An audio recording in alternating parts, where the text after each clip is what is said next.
Hello दोस्तों, नमस्कार, जय हिंद। स्वागत है आप सभी का हमारे यूट्यूब चैनल पर विजुअल आर्ट हिस्ट्री विद निधि, जहां मिलती है आपको कला से संबंधित संपूर्ण जानकारी। तो चाहे वह भारतीय कला की जानकारी हो या हो पाश्चात्य कला की जानकारी या हो मूर्ति कला की जानकारी, अगर आप कोई प्रतियोगी परीक्षा की तैयारी कर रहे हैं जो कि कला से संबंधित है, तो यह वीडियो होने वाली है आपके लिए बहुत ही खास, क्योंकि आज की वीडियो हमने बनाई है मौर्य काल की मूर्ति कला पर। अगर आपको मौर्य काल की चित्रकला का इतिहास देखना है तो उससे संबंधित वीडियो मेरे चैनल पर उपलब्ध है, आप देख सकते हैं। इस मौर्य काल की कला को या मूर्ति कला को मैंने दो भागों में विभाजित कर दिया, क्योंकि अगर एक ही वीडियो बना रही थी तो बहुत लंबी हो रही थी, तो पार्ट 1 और पार्ट 2 करके मैं आपको पूरी वीडियो उपलब्ध करा दूंगी। मैं ये नहीं चाहती ना कि आपको आधी अधूरी जानकारी दूं या बहुत सारी महत्वपूर्ण जानकारियां छोड़कर आपको शॉर्ट में मैं वो चीजें बता दूं जो शायद कम आए या वो चीजें छूट जाएं जो आपकी परीक्षा में आने वाली है। इसलिए मैंने इस वीडियो को दो भागों में बांटा है। तो आज एक वीडियो, अगली वीडियो अगले दिन मिलेगी आपको। और हाँ, अगर आप तैयारी कर रहे हैं या सच में सफल होना चाहते तो वीडियो अंत तक देखिएगा। इसमें सारी चीजें मैंने समाहित की हैं जो मौर्य काल की मूर्तिकला की विशेषताएं हैं। खास करके आज की वीडियो में मैं आपको मूर्तिकला में स्तंभलेख और शिलालेखों के विषय में बताने वाली हूँ जो मौर्य काल में बने हुए थे। तो चलिए शुरू करते हैं आज की वीडियो को। मौर्यकालीन कला मतलब मौर्य शासकों के समय की कला। सम्राट चंद्रगुप्त से शुरू होता है मौर्य काल और आगे हमारे विभिन्न राजाओं में 184 ईस्वी तक ईस्वी पूर्व तक मौर्य काल चला। हमारे भारत में मौर्य काल का समय 322 ईस्वी पूर्व से या 324 ईस्वी पूर्व से 184 ईस्वी पूर्व तक मौर्य काल की कला का या मौर्य काल रहा या मौर्य शासकों का समय रहा है। तो आपको ये याद रखना है, बीसी मतलब ईस्वी पूर्व। ठीक है। मौर्यकालीन कला कौन सी कला थी? तो याद रखिए, मौर्यकालीन कला दरबारी कला थी। मुख्यतः इसे दरबारी कला का नाम दिया गया। कला में आपकी चित्रकला, मूर्ति कला, साहित्य कला, संगीत कला, ललित कलाएं, जो हमारी पांचों ललित कलाएं हैं, कला के अंतर्गत आ जाती हैं। और इसमें जब हम मूर्ति कला की बात करेंगे तो आगे हम बात करेंगे कि कहाँ कहाँ हमें कौन सी मूर्तियां मिली हैं या कौन से साक्ष्य मिले हैं। देखिए, चित्रकला का मैंने आपको स्पेशली बता रखा है, तो उसके विषय में मैं यहाँ पर चर्चा नहीं करने वाली हूँ। ठीक है। तो अगर चित्रकला देखनी है मौर्य काल की तो आप जाके दूसरी वीडियो, यही भारतीय मूर्तिकला में नहीं, सॉरी, भारतीय चित्रकला के संपूर्ण इतिहास में आपको मिल जाएगी, उस प्लेलिस्ट में देख लीजिएगा। ठीक है। यहाँ हम केवल मूर्तिकला की बात करेंगे और वो पॉइंट्स उठाएंगे जो हमारे पेपर में आते हैं। जैसे ये पूछा जा सकता है मौर्यकालीन कला मुख्यतः क्या थी, तो दरबारी कला थी। कैसी कला थी? मौर्यकालीन कला दरबारी कला थी। ठीक है, तो ये आपको याद रखना है। आगे हम बढ़ते हैं कि मौर्यकालीन कला का मुख्य विषय क्या था। तो ये भी ध्यान रखिए आप लोग, मौर्यकालीन कला का मुख्य विषय क्या था? धर्म। कहीं ना कहीं धार्मिक भावनाएं मौर्यकालीन कला के साथ जुड़ी हुई हैं। क्वेश्चन यहाँ से बन जाता है, मौर्यकालीन कला का मुख्य विषय क्या रहा है? धर्म रहा है। मौर्यों का वंशीय चिन्ह क्या था? मयूर या मोर था। ठीक है, मौर्य से आप जोड़ लो मयूर या मौर्य, इनका राजकीय चिन्ह या राजवंशीय चिन्ह था। ऐसे आप मान लो कि इनकी पगड़ी या इनकी मोहर या इनके वंश से जुड़ी हुई कोई चीज, जैसे आप लोग देखते हैं कि आज के समय में टीवी सीरियल्स में कहेंगे अच्छा ये चिन्ह ये खास वंश के लोगों के पास होता है या ऐसे खास वंश के लोगों के हाथ पे या पैर पे बना होता है। तो ऐसे मौर्य वंश के शासकों का जो है राजकीय या वंश का चिन्ह क्या था? मोर या मयूर था। क्वेश्चन बन जाता है। अगला है, मौर्यकालीन कला का ज्ञान कहाँ से होता है? ठीक है, यहाँ मैंने क्वेश्चन नहीं लिखे लेकिन आपको उसी तरीके से मैं समझाती चल रही हूँ। तो मौर्यकालीन कला का ज्ञान जो है मेगस्थनीज, जो कि यूनान का था, यूनानी कला में भी उसने कला समीक्षाएं कुछ कुछ की हुई हैं। तो इसका जो ग्रंथ था, इसकी जो पुस्तक थी इंडिका। अच्छा, यहाँ एक क्वेश्चन बनता है कि जो हमारा मेगस्थनीज था किसके समय में आया था? क्वेश्चन आपसे पूछते हैं, चलो आप बताओ मेगस्थनीज किसके समय में आया था? तो यहाँ याद रखना बिल्कुल सही, चंद्रगुप्त के समय। किसके समय? चंद्रगुप्त मौर्य के समय। तो ये चंद्रगुप्त मौर्य के समय आया, और चाणक्य के यहाँ रहा था उनके साथ कुछ समय तक। तो उसने एक पुस्तक लिखी, इंडिका, जिसमें उसने मौर्य काल की कला का, वहाँ के स्तंभों का, वहाँ के भवनों का, वहाँ के जो प्राचीर थे, जो हम कह सकते हैं राजभवन थे, उनका वर्णन किया है। तो वहां से पता चलता है हमें मौर्यकालीन कला के विषय में। और मौर्यकालीन कला में सबसे बड़ा योगदान, अगर हम कहें सबसे अच्छी कला जिसके समय में रही है, तो हमारे अशोक के समय में मूर्ति कला का बहुत अच्छा विस्तार मिलता है। हालांकि चंद्रगुप्त मौर्य के समय में भी कला को एक अच्छा प्रोत्साहन मिला। ठीक है। सिंधु सभ्यता के बाद पहली बार कला अभिव्यक्ति के लिए प्रस्तर माध्यम, यहाँ प्रस्तुत हो गया है, माफ करना, प्रस्तर, ठीक है, प्रस्तर माध्यम का प्रयोग मौर्य काल में हुआ। सिंधु सभ्यता में हमें वेयर्ड मैन मिलता है ना, और अलग अलग मूर्तियां मिलती हैं, वो प्रस्तर की हैं। नर्तकी छोड़ के जो अन्य मूर्तियां हैं वो प्रस्तर की हैं। और सिंधु सभ्यता के बाद इधर हमें मौर्य काल में पत्थर की मूर्तियों को देखने मिलता है, या मूर्तियां हमें देखने को मिलती हैं हमारे प्राप्त में, या हमारे समक्ष आती हैं। जैसे ये अशोक स्तंभ है, इसमें पशुओं की मूर्तियां हैं, लेकिन है तो पत्थर की। तो अगर कला का माध्यम या अभिव्यक्ति का माध्यम सिंधु सभ्यता के बाद कहाँ चुना गया, तो मौर्य काल में चुना गया, याद रखिएगा। ठीक है। अच्छा चलो, यहाँ पर मैं पूछती हूँ, भारतीय कला का स्वर्ण काल किसे कहा जाता है? ठीक है, बताओ आप लोग, भारतीय कला का स्वर्ण काल किसे कहा जाता है, बताइए। अगला पॉइंट है, मौर्यकालीन कला को दो भागों में बांटा गया। मौर्य काल में जो कला थी, जिसको अगर हम समीक्षा की दृष्टि से देखें तो दो भागों में बांटा गया। एक तो राजकीय या दरबारी कला। दरबारी कला में, मूर्ति कला में क्या क्या आता है? राजप्रासाद, जिनमें राजा रहते थे, स्तूप, कुछ भवन, वो सब किसमें आते हैं? ये सब, या प्राचीर, ये सब दरबारी कला के अंतर्गत आते हैं। इनमें जो काम किया, और लोक कला में जैसे यक्ष यक्षिणी की मूर्तियां हो गई, है ना, मिट्टी की मूर्तियां हो गई, कुछ पत्थर की मूर्तियां हो गई, ये सब मूर्तियां जो है लोक कला के अंतर्गत आती हैं। सीधी सी बात, जो राजाओं के द्वारा या राजाओं के मन के मुताबिक काम किया गया, वो दरबारी कला। और जो लोगों ने अपने आनंद के लिए, अपनी रुचि को निखारने के लिए काम किया, वो लोक कला के अंतर्गत आता है। अब हमें मौर्यकालीन कला के साक्ष्य कैसे प्राप्त होते हैं? तो अभिलेखों से मिलते हैं, है ना, अभिलेखों से, कुछ प्रसाद कहते हैं भवनों को, कुछ भवनों से, अलग अलग चीजों से मिले। तो मौर्यकालीन जो अभिलेख है, इनमें सबसे महत्वपूर्ण क्या है? मौर्यकालीन अभिलेख है। मैं मूर्तिकला की बात करते चल रही हूँ, तो यहाँ पर चित्रकला का उल्लेख मैं ज्यादा नहीं कर रही हूँ, मैं बार बार यही चीज कह रही हूँ, ध्यान रखिएगा। पूछा जा सकता है, मौर्यकालीन अभिलेखों को कितने प्रकार के थे, या कितने भागों में बांटा गया? मौर्यकालीन अभिलेख कितने प्रकार के थे? तो नंबर 1 शिलालेख, नंबर 2 स्तंभ लेख, नंबर 2 गुहालेख। गुहालेख मतलब गुफाओं में जो लेख लिखे गए।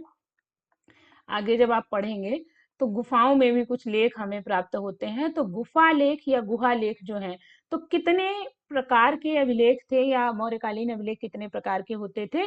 3 प्रकार के होते थे, शिलालेख, स्तंभ लेख, गुहालेख। अब इनमें आपको ऑप्शन दिया जा सकता है, इनमें से कौन सा नहीं था, तो जो भी चौथा ऑप्शन होगा वो नहीं होगा। ठीक है। शिलालेख हमें कितने प्राप्त हुए हैं? कुल 14 शिलालेख प्राप्त हुए हैं। ठीक है।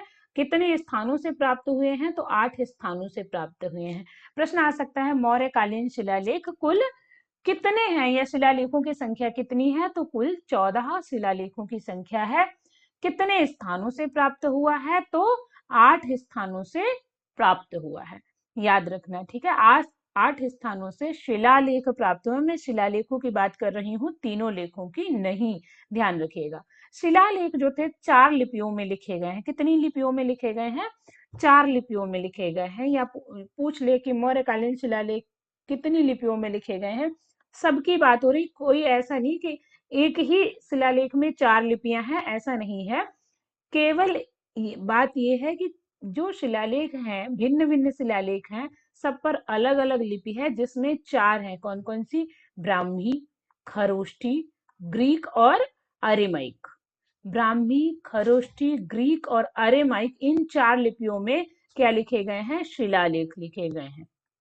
अभी स्तंभ लेखों की बात मैं नहीं कर रही, तो ध्यान रखिएगा एक एक शब्द पर। ठीक है, शिलालेख चार लिपियों में लिखे गए हैं। ठीक है। अच्छा, इसके बाद एक आ सकता है कि मौर्य काल की वास्तुकला के उदाहरण हमें कहाँ मिलते हैं। वास्तुकला मतलब भवन निर्माण की कला जो थी, तो पाटलिपुत्र का मौर्य राजप्रसाद मौर्य काल की वास्तुकला का उदाहरण है। बराबर और नागार्जुन की पहाड़ियों की गुफाएं मौर्यकालीन वास्तुकला का उदाहरण है। ईंटों से निर्मित बौद्ध स्तूप भी मौर्य काल की वास्तुकला का उदाहरण है। वहीं अशोक के शिला स्तंभ भी मौर्य काल की वास्तुकला का उदाहरण है। हम देख सकते हैं कहाँ कहाँ से हमें मौर्यकालीन वास्तुकला के उदाहरण मिले हैं। इसके बाद हम शिलालेखों की बात कर रहे थे। चार लिपियां, ब्राह्मी, खरोष्टी और अरेमाइक। ठीक है, अब हम देख लेते हैं कौन सा शिलालेख कहाँ पर स्थित है। क्वेश्चन यहाँ से बन जाता है कि भाई बताइए शाहबाजगढ़ी शिलालेख कहाँ स्थित है, या शाहबाजगढ़ी में क्या है। तो मौर्यकालीन या हम कहें अशोककालीन शिलालेख है। सम्राट अशोक जब कलिंग विजय करते हैं और उसके बाद क्या होता है कि वो वैराग्य धारण कर लेते हैं कलिंग विजय से दुखी होकर, वहां का नरसंहार देखकर। तो ये बौद्ध धर्म अपनाते हैं कलिंग की विजय के बाद। तो जब ये बौद्ध धर्म अपनाते हैं तो उसके बाद इन्होंने बहुत सारे शिलालेख, शांति के स्वरूप में बहुत सारे गुहालेख और स्तंभ भी निर्माण करवाए। ये सब उनके उसके बाद का कार्य है। आप देख लीजिए 12-13 साल की उम्र के बाद उन्होंने बौद्ध धर्म को अपनाया था। ठीक है, तो शाहबाजगढ़ी जो है पेशावर पाकिस्तान में स्थित है। यह एक क्या है, शिलालेख है। मानसेहरा जो हजारा झारखंड में है, एक शिलालेख है। ठीक है, मानसेहरा शिलालेख कहाँ स्थित है, हजारा। हजारा कहाँ पड़ता है, झारखंड में पड़ता है। कलासी जो कि देहरादून उत्तराखंड में है। देहरादून कहाँ पड़ता है, उत्तराखंड में है। कलासी शिलालेख पर गाजी, माफ करना, हाथी बना है और गजतम लिखा है। ठीक है, गज हाथी का पर्यायवाची है। क्वेश्चन आ सकता है कि अशोक के कौन से शिलालेख पर हाथी बना है या गजतम के शिलालेख पर लिखा है। तो कलासी शिलालेख पर हाथी बना हुआ है और गजतम लिखा हुआ है, याद रखिएगा। इसके बाद आता है धौली जो कि पुरी उड़ीसा में है। धौली शिलालेख पुरी उड़ीसा में है। जौगढ़ शिलालेख गंजाम में है, उड़ीसी या उड़ीसा में है। ठीक है, एरीगुदी कुन्नूर आंध्र प्रदेश में है। एपी मतलब आंध्र प्रदेश में। एरीगुदी शिलालेख कुन्नूर आंध्र प्रदेश में। ये सब शिलालेख हैं, आपको याद रखने हैं। क्वेश्चन आ सकता है ये कहाँ स्थित है, या इनमें से कौन सा शिलालेख गंजाम उड़ीसा में स्थित है, उड़ीसी में या स्थित है, या उड़ीसा में स्थित है। उड़ीसा ही है। ठीक है, उड़ीसी लिख गया है गलती से। फिर आ सकता है निम्नलिखित में से कौन सा शिलालेख जो है महाराष्ट्र के थाने में स्थित है। तो ये सौपारा, थाने जिले में सौपारा शिलालेख स्थित है। ठीक है, अगला क्वेश्चन ही मैंने दे दिया कि अशोक का कौन सा शिलालेख अरामाइक लिपि में लिखा है, अरेमाइक लिपि में। ठीक है, तो अरेमाइक लिपि में पुलेर दाउल जो कि अफगानिस्तान में है, पुलेर दाउल का शिलालेख जो है अफगानिस्तान में स्थित है, अरेमाइक लिपि में लिखा गया है। सीधे याद रखो, हमारे भारत से संबंधित नहीं है। पुलेर दाउल अफगानिस्तान में है, तो वहीं से कुछ मिलती जुलती भाषा जो कि अरेमाइक लिपि है, उसमें अशोक का ये शिलालेख मिलता है। अशोक का कौन सा शिलालेख दो लिपियों में लिखा गया है, मतलब यहाँ पर बाकी सारे शिलालेख जो हैं एक ही लिपि में है, चाहे ब्राह्मी में हो, चाहे खरोष्टी में हो, चाहे अरेमाइक में हो। और ये जो है अकेला शिलालेख ऐसा है जो दो लिपियों में लिखा है, जो कि सारे कुना है, सार ए कुना। गांधार में यह शिलालेख मिला है या गांधार में स्थित है। ठीक है, 13वां शिलालेख कलिंग युद्ध का वर्णन करता है। प्रश्न आ सकता है अशोक का कौन सा शिलालेख कलिंग युद्ध का वर्णन करता है। तो याद रखिए अशोक का 13वां शिलालेख जो है कलिंग युद्ध का वर्णन करता है। ये डीएसएसबी वालों के लिए बहुत महत्वपूर्ण है, क्योंकि मूर्ति कला के बहुत सारे प्रश्न डीएसएसबी में आते हैं। एक पूरा पार्ट होता है, तो अगर डीएसएसबी वाले हैं तो जरूर देख लें ये वीडियो, और अगर आए हो तो लाइक कर दीजिएगा, है ना। थोड़ा सा हमें भी अच्छा लगेगा और आपको भी अच्छा ही लगेगा। और अंत तक बने रहिएगा। आगे मैं आपको स्तंभ लेखों के विषय में पूरी जानकारी देने वाली हूँ। स्तंभ कौन सा कहाँ स्थित है, किस पर कौन सी आकृति बनी है। अशोक काल के स्तंभों में बड़ा भ्रम रहता है और मैंने सारी क्लियर किए हैं, तो आप बने रहिएगा अंत तक। तो अब तक हम बात कर रहे थे लेख की, लिपियों की, लेख की, जहां से हमें उनके साम्राज्य के, उनके कला के कुछ साक्ष्य मिले, लिपि के साक्ष्य मिले।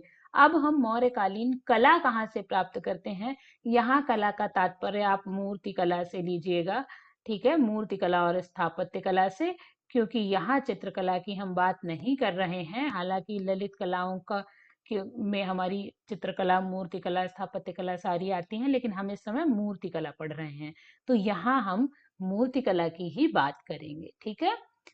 तो वो कहते हैं जिसके सामने उसकी बात नहीं, तो मूर्ति कला कहेगी हमको चित्रकला में भी ले आती हैं, हमको मूर्ति कला में भी ले आती हैं, ऐसे थोड़ी ना चलेगा। तो अब बात है स्तंभ लेखों की। स्तंभ पर जो लेख हैं उनसे उनके समय की स्थिति का, उस समय की कला की स्थिति का पता चलता है, और स्तंभ पर विभिन्न आकृतियों का भी निर्माण हुआ है, जिससे हमें वहां की मूर्ति कला के विषय में पता चलता है। कुल 17 स्तंभ लेख प्राप्त हुए हैं मौर्य काल में। कुल 17 स्तंभ लेख प्राप्त हुए, जिसमें से 7 प्रमुख हैं या 7 मोस्ट इंपॉर्टेंट हैं। 7 जो हैं प्रमुख हैं, और ये स्तंभ लेख 6 स्थानों से प्राप्त हुए हैं। कितने स्थानों से प्राप्त हुए हैं? 6 स्थानों से प्राप्त हुए हैं। अब मैं स्तंभ लेखों की बात कर रही हूँ। अरे मैं 2 दिन से देख रही हूँ कि जब मैं वीडियो बनाती हूँ लगभग 2 या 3 चित्रकारों की, तो पहले वाले के चित्रकार को पढ़ाते पढ़ाते दूसरे वाले में भी पहले वाले का नाम ले देती हूँ। तो मैनेज कर लीजिएगा। क्या होता है कि जब एक ही के विषय में पूरा बता रहे हैं तो उस समय वैसे मुझसे निकल जाता है, तो मैं बार बार अब ध्यान दिलाऊंगी कि जब स्तंभ लेखों की बात कर रही हूँ तो शिलालेख ना निकले, ठीक है। और निकले तो टोक दीजिएगा आप लोग वीडियो में। मैं बड़ी कोशिश करूंगी इसको सुधारने की।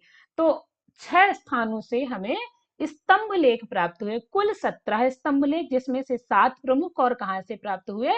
6 स्थानों से प्राप्त हुए हैं। ये सभी स्तंभ लेख ब्राह्मी लिपि में लिखे गए हैं।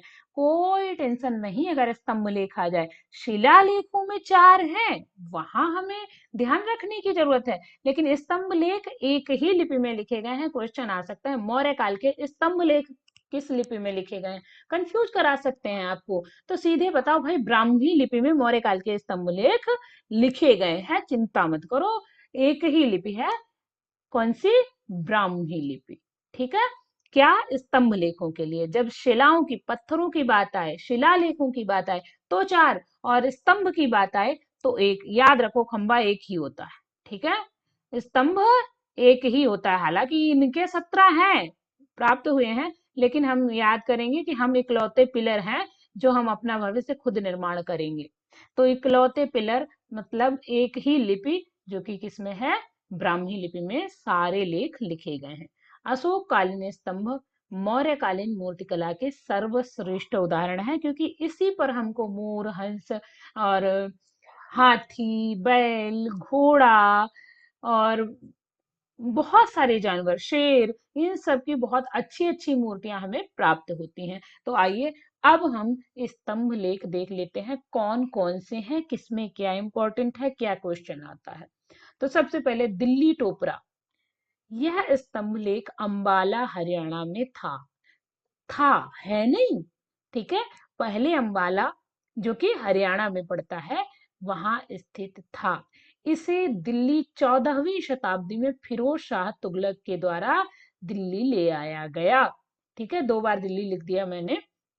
तो अब क्वेश्चन ये हो सकता है, और इस पर 7 लेख उत्कीर्ण हैं। ये क्यों इंपॉर्टेंट है? बाकी सारे स्तंभों पर 6 लेख उत्कीर्ण है। कितने? 6 बाकियों पर 6, और दिल्ली टोपरा पर 7, ठीक है। याद रखिएगा, दिल्ली टोपरा पर 7 और बाकी सब पर 6 लेख उत्कीर्ण है, ठीक है। यह स्तंभ लेख हरियाणा में था। क्वेश्चन क्या बनेगा कि भाई दिल्ली टोपरा को दिल्ली कौन सा शहंशाह या बादशाह लेकर आ गया था? दिल्ली टोपरा के स्तंभ को कौन सा बादशाह दिल्ली ले आया? तो फिरोज शाह तुगलक। कब ले आया? 14वीं शताब्दी में ले आया। या यह कहाँ स्थित था? तो अंबाला में स्थित था। इस पर कितने लेख उत्कीर्ण थे? तो 7 लेख जी उत्कीर्ण थे। तो आई समझ में? कोई डाउट? अगर कोई समस्या है तो आप पूछ सकते हैं। और हाँ, आज की वार्निंग, कृपया अपनी सीट बेल्ट बांध लें क्योंकि आज की वीडियो थोड़ी लंबी होने वाली है। पूरे धैर्य के साथ देखें क्योंकि इसके संचालक ने इसे बनाने में बड़ी मेहनत की है। आप उतनी ही मेहनत से देखें। नए हैं तो सब्सक्राइब कर लें। चलो आगे बढ़ते हैं। अगला जो हमारा स्तंभ लेख है वो है दिल्ली मेरठ।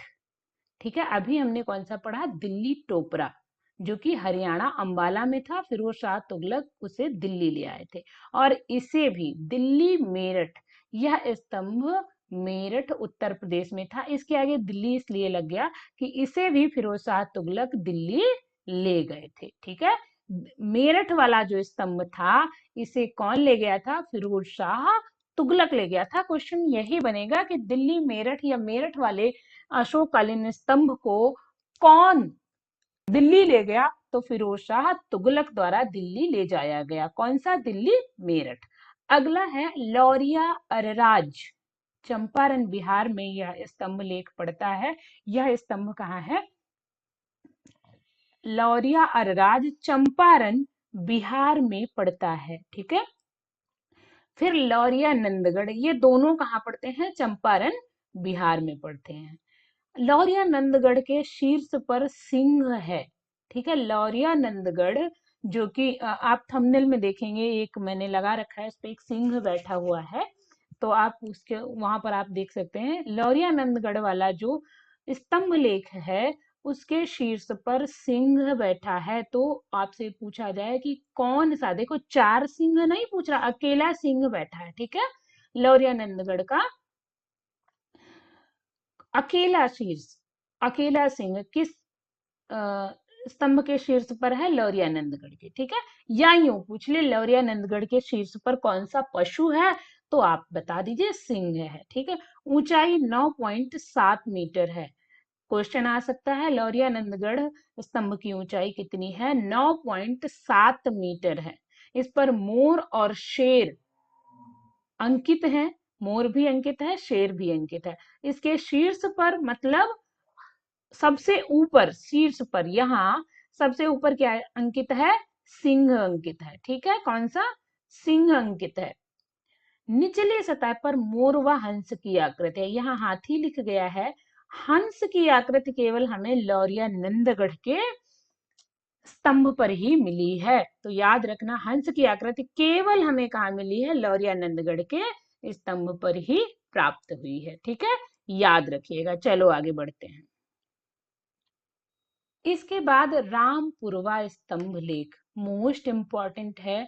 डीएसएसबी वालों के यहाँ से क्वेश्चन आते ही आते हैं, और हमारे जो नेट के एग्जाम में भी आते हैं और पीजीटी में भी आते हैं। फिलहाल तो टीजीटी में भी कहीं कहीं मूर्तिकला के क्वेश्चन आते हैं। ठीक है, ये कहाँ स्थित है? चंपारण बिहार में स्थित है।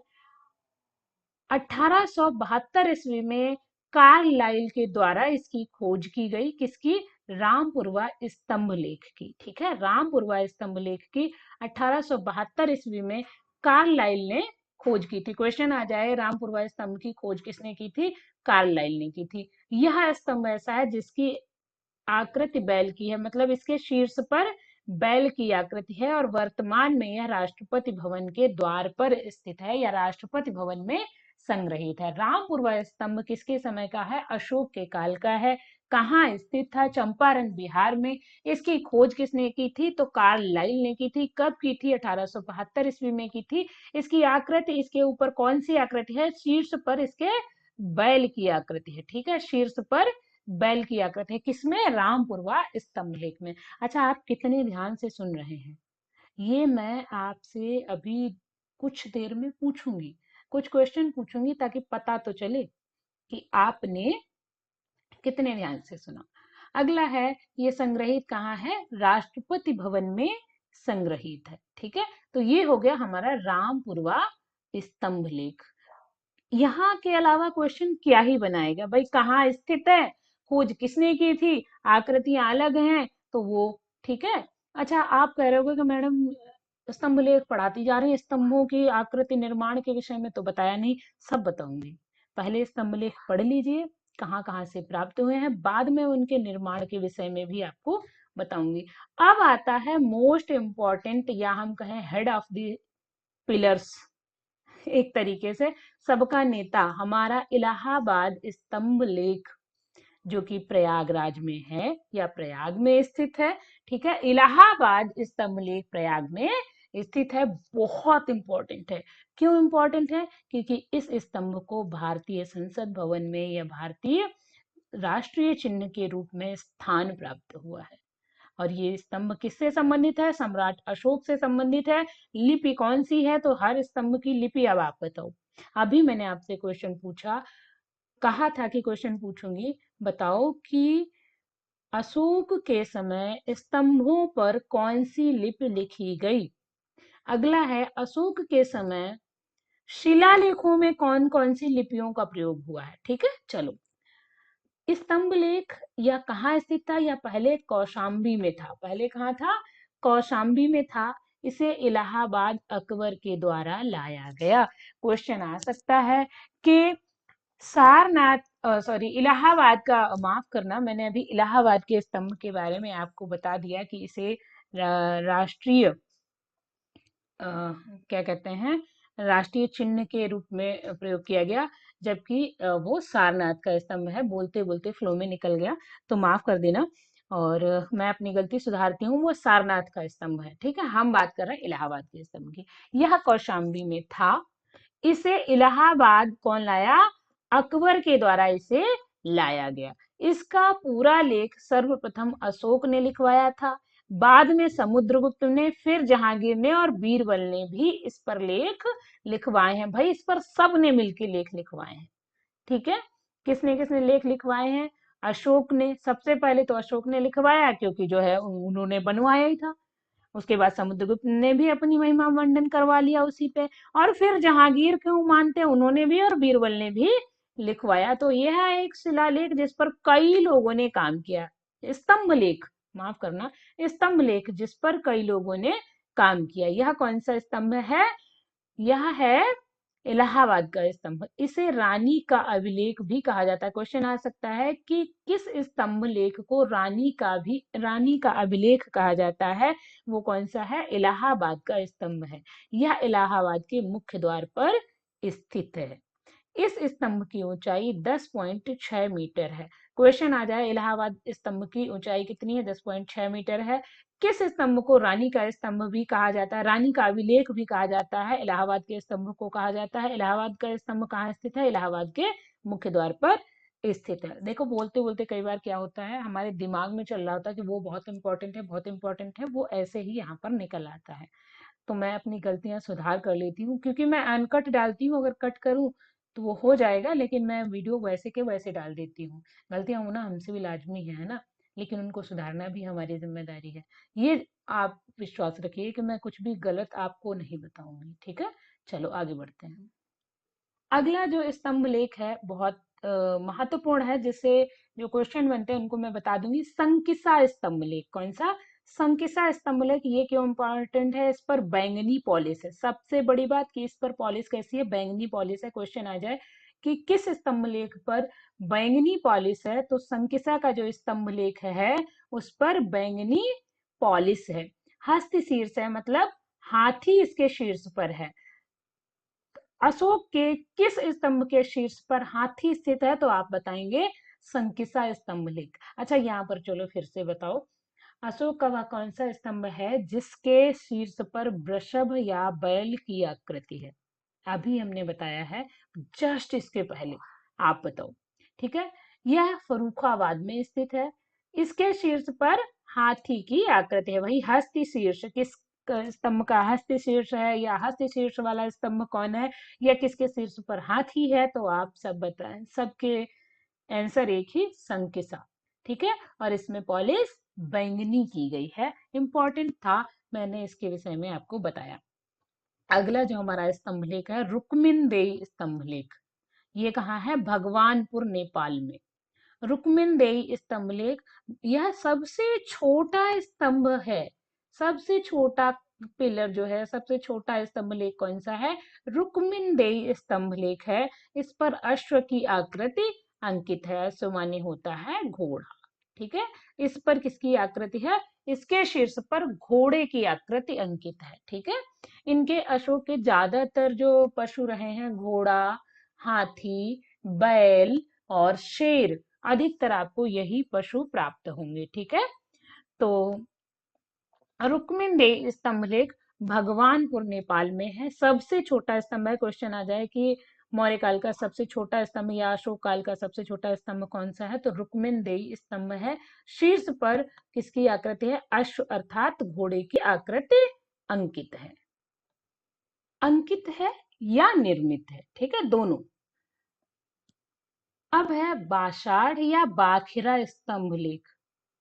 इसमें क्या आता है? ये कहाँ स्थित है? मुजफ्फरपुर बिहार में स्थित है। मुजफ्फरनगर हमारे यूपी में है और मुजफ्फरपुर कहाँ है?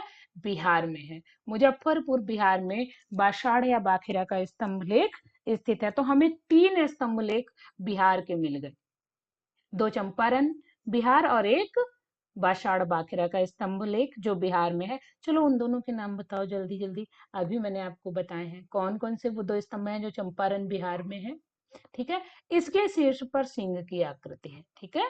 बाषाढ़ या बाखिरा के स्तंभ पर सिंह की या शेर की आकृति चित्रित है। अब आता है हमारा हेड ऑफ दी पिलर्स, जो मैंने पीछे इलाहाबाद वाला बता दिया था, वो गलती में सुधारती हूँ। वो बहुत महत्वपूर्ण है क्योंकि उस पर कई लोगों ने शिलालेख लिखवाए हैं।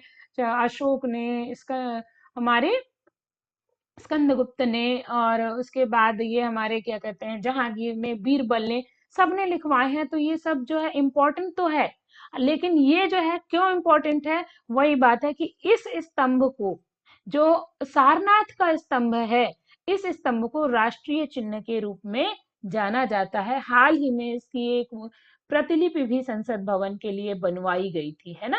तो जिसमें बड़ा विरोध हुआ था कि जो अशोक के समय में सिंह बने हैं उनकी आंखें क्रूर नहीं है, लेकिन इनकी जो सिंह बनाए गए हैं इनकी आंखों में क्रूरता दिखाई पड़ती है। ये ऐसा वहां पर इस पर विवाद हुआ था। तो ऐसे आपको याद रखना कि हाल ही में बनवाया है सारनाथ का स्तंभ, ठीक है।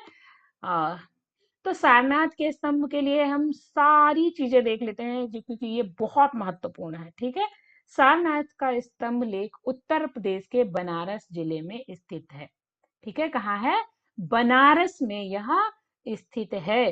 सारनाथ का स्तंभ कहाँ स्थित है? उत्तर प्रदेश के बनारस जिले में स्थित है। इसके शीर्ष पर सिंह की आकृति और चौक पर पशुओं की, कितने? 4 पशुओं की, हमें लग रहा है हाँ 4 पशुओं की आकृतियां अंकित हैं। और बीच बीच में ऐसे यहाँ जो आप देख रहे हो ऐसे चक्र अंकित हैं। 4 पशु कौन कौन से हैं? हाथी, घोड़ा, बैल, शेर का अंकन है, याद रखिएगा। और इसके शीर्ष पर 4 सिंह आपस में पीठ जोड़कर बैठे हुए हैं, ठीक है। 4 सिंह आपस में पीठ जोड़कर बैठे हुए हैं। और ये जो 4 पशु हैं ये चारों दिशाओं का प्रतीक है। हाथी, घोड़ा, बैल, शेर, ये चारों दिशाओं का प्रतीक है, ठीक है। तो सिंह, इसके शीर्ष पर सिंह की आकृति और चौक, चौक क्या है? ये जो है ये चौक है। चौक पर पशुओं की आकृति अंकित है। इसमें एक चक्र बना है जिसमें 32 तीलियां हैं जो निरंतर गति का प्रतीक है। ये चक्र यहाँ पर आपको दिखाई दे रहा होगा छोटा सा। मैंने तस्वीर छोटी रखी क्योंकि पीछे आपको दिखाई नहीं देता लिखा हुआ। तो यहाँ आगे मैं दिखा दूंगी। फिलहाल यहाँ 32 तीलियों का अंकन हुआ है। यह स्तंभ भारतीय राष्ट्रीय चिन्ह के रूप में प्रयोग किया गया है या रूप में किया जाता है। भारतीय राष्ट्रीय चिन्ह के रूप में कौन सा स्तंभ प्रयोग किया जाता है? क्वेश्चन आ सकता है। सारनाथ का स्तंभ। देखिए ये सारे कहाँ स्थित है? बनारस में। शीर्ष पर क्या है? सिंह की आकृति। कौन से 4 पशु हैं? हाथी, घोड़ा, बैल, शेर। कौन से किसका प्रतीक है? चारों दिशाओं का। चक्र बना है, कितनी तीलियां हैं? 32 तीलियां हैं। क्या दर्शाती हैं? निरंतर गति दिखाती हैं। यह स्तंभ भारतीय, कौन सा स्तंभ भारतीय राष्ट्रीय चिन्ह के रूप में प्रयोग किया जाता है? सारनाथ का स्तंभ प्रयोग किया जाता है। इसी स्तंभ पर सत्यमेव जयते लिखा है। पूछते हैं ना कि कहाँ सत्यमेव जयते लिखा है, तो इसी स्तंभ पर क्या लिखा है, सत्यमेव जयते। ठीक है, याद रखना। बहुत सॉर्ट करने के बाद आपके लिए इतना मैटर मैंने इकट्ठा किया, पता इससे भी ज्यादा हो जाता अगर मैं पूरा मौर्यकाल पढ़ाती, कम से कम 1.5-2 घंटे की वीडियो हो जाती जिसमें फिर आप ऊब जाते, इसलिए मैंने आधा आधा कर दिया। ठीक है, तो ऐसा तो नहीं आप लोग बोरियत महसूस कर रहे हो, लेकिन ये है जरूरी। ठीक है, कोशिश मैं यही कर रही हूँ कि आपको बिना उबाए ये मैं समझा सकूं।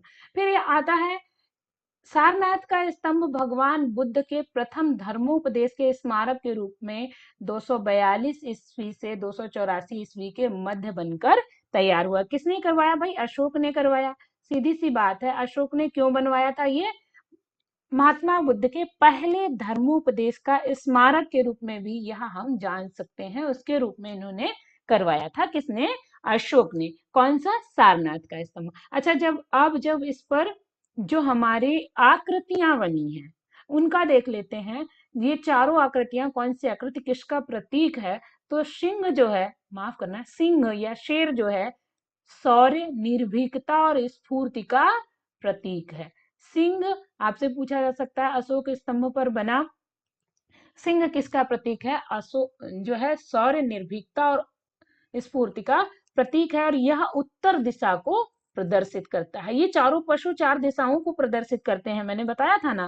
तो यहाँ आप देख लो किस दिशा को प्रदर्शित करते हैं, कौन किसका प्रतीक है। गज, हाथी जो है चातुर्य, विचारशीलता और ऐश्वर्य का प्रतीक है। सारनाथ के स्तंभ की बात हो रही है और यह पूर्व दिशा को दर्शाता है। आपको याद होगा या आप ये चीज देखेंगे कि अगर पशुओं में सबसे ज्यादा विवेक से या सबसे ज्यादा बुद्धिमानी से जो काम लेता है वो हाथी लेता है, बहुत सोच समझ के, है ना। तो अगला है वृषभ अर्थात बैल, जो भूमि की उर्वरता का प्रतीक है और यह पश्चिम दिशा को प्रदर्शित करता है। चौथा है अश्व, जो राज्य के विस्तार का प्रतीक है और दक्षिण दिशा को प्रदर्शित करता है। ये चारों पशु जो हैं सम्राट अशोक के जो सारनाथ का स्तंभ है उसकी चौकी पर बने हुए हैं और 4 दिशाओं का, 4 चीजों का जो है प्रतीक है, उनके राज्य की समृद्धि का प्रतीक है। ठीक है, हाथी तथा बैल जो है ये आर्यों के प्रिय पशु हुआ करते थे। आर्य जो भारत में आए थे उनके प्रिय पशु कौन थे, हाथी और बैल थे। इस स्तंभ में 4 सिंह चौकी के ऊपर चारों दिशाओं में मुंह किए हुए बैठे हैं और उनकी आंखों में कोई ऐसी क्रूरता या वो नहीं है, बड़ी हम सौम्य भी नहीं कह सकते, लेकिन अच्छी सी आंखें उन्होंने बनाई हैं।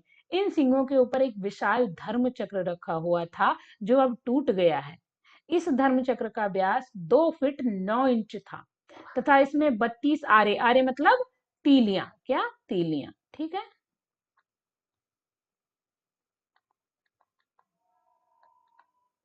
तीलियां, यहां मेरी राइटिंग अच्छे से नहीं बनती, तीलियां बनी थी। या धर्म चक्र या परगाह सारनाथ के संग्रहालय में सुरक्षित है।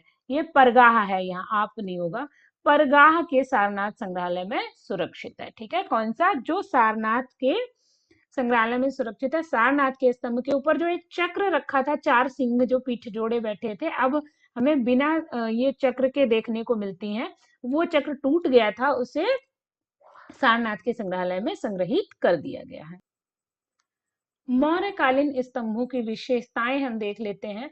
मौर्यकालीन स्तंभ एकाश्म है, ऊंचाई 40 से 50 फीट है। एकाश्म मतलब एक ही पत्थर से उत्कीर्ण है, ऐसा नहीं, पत्थरों को जोड़ा गया है और इनको जो है कहीं से इनमें कहीं ज्वाइंट नहीं है। इन्हें अगर स्थापित करना था तो एक मोटी चौकी पर एक निशान उन्हीं के नाप से लगाया गया और उसमें सेट किया गया है। ठीक है, मौर्यकालीन स्तंभ सभी सादे व ऊपर को पतले होते जाते हैं, बीच में कोई उत्कीर्णन या कुछ नहीं, बिल्कुल ऐसे पतले होते जाते हैं। नीचे जो ये चौकी है ये वाली, यहाँ पर लिखावट है। ठीक है, स्तंभों का निर्माण चुनार के लाल बलुआ पत्थर या रेड सैंडस्टोन से हुआ है। मोस्ट इंपॉर्टेंट है, किससे हुआ है, चुनार के लाल बलुआ पत्थर से हुआ है। मौर्यकालीन स्तंभों के ऊपर या शीर्ष पर पशुओं की आकृति थी, याद रखिएगा, ठीक है। पूछा जाता है मौर्यकालीन स्तंभों के शीर्ष पर क्या था, तो पशुओं की आकृति थी। अगला क्वेश्चन बन सकता है, मौर्यकालीन स्तंभ कैसे थे और उन पर किसका प्रभाव था, तो ये गोलाकार चिकने थे और इन पर ईरानी प्रभाव था। मौर्यकालीन स्तंभों का आधार निर्माण बिना चौकी के आधार भूमि पर किया गया। ये चौकी ऐसा नहीं कि पहले कोई वो बनाई गई हो, ऐसे ही सीधी आधार भूमि पर इन स्तंभों को खड़ा कर दिया गया, ठीक। चौकी एक है शायद, बाकी बिना चौकी के निर्माण किया गया है। स्तंभों पर लिखाई करने वालों को चॉपर कहते थे। जो स्तंभों के ऊपर लिपि लिखते थे, उन लिखने वाले लोगों को क्या कहते थे, चापर कहते थे, ठीक है। पशु सदैव ऊपर और पक्षी सदैव नीचे, ये ध्यान रखना कि मौर्यकालीन जो स्तंभ है उनके सबसे ऊपर हमें पशु मिलेंगे जितने हैं, और पक्षी जो है उनसे नीचे की ओर हमें प्राप्त होते हैं। स्तंभ के शीर्ष पर बनी चौकी उल्टे कमल दल के समान थी, ठीक है। इन स्तंभों का वजन 1000 से 1200 मन तक होता था। अच्छा, ये आपको मैं समझा देती हूँ कि जो उल्टे कमल दल की तरह ऊपर शीर्ष का निर्माण कैसे हुआ, आइए हम आगे देख लेते हैं। यहाँ पर मैं बहुत अच्छा तो नहीं बना पाई क्योंकि मुझे माउस से या इनसे बहुत अच्छा, माउस से भी नहीं, बोर्ड से बहुत अच्छा बनता नहीं है। तो मैंने कोशिश की है बस आपको समझाने के लिए बनाने की। तो और ड्राइंग पे मत जाइएगा, चीजों को देख लीजिएगा, ठीक है। स्तंभ शीर्ष या उनके ऊपर के परगहे को 5 भागों में बांटा जा सकता है। क्वेश्चन आ सकता है कितने भागों में बांटा जा सकता है, 5 भागों में बांटा जा सकता है। परगाह किसे कहते थे, यहाँ ये चौकी है, यहाँ से लेके ये मेखला तक जो स्थान था उसे क्या कहते थे, परगाह कहते थे। जैसे कमल, मैंने कहा था उल्टे कमल की तरह, ये है कमल का जो बीच वाला भाग होता है जिसे क्या कहते हैं, डोंडी कहते हैं। फिर आते हैं कमल केसर, जो छोटे छोटे हमारे पीले पीले जो कमल केसर निकले होते हैं, कमल केसर हो गया। फिर होती हैं पंखुड़ियां और ये होती है कमल लाल। अब इससे कैसे मिला है, देखो डोंडी की तरह क्या बना हुआ है, चौकी बनी हुई है इसकी तरह।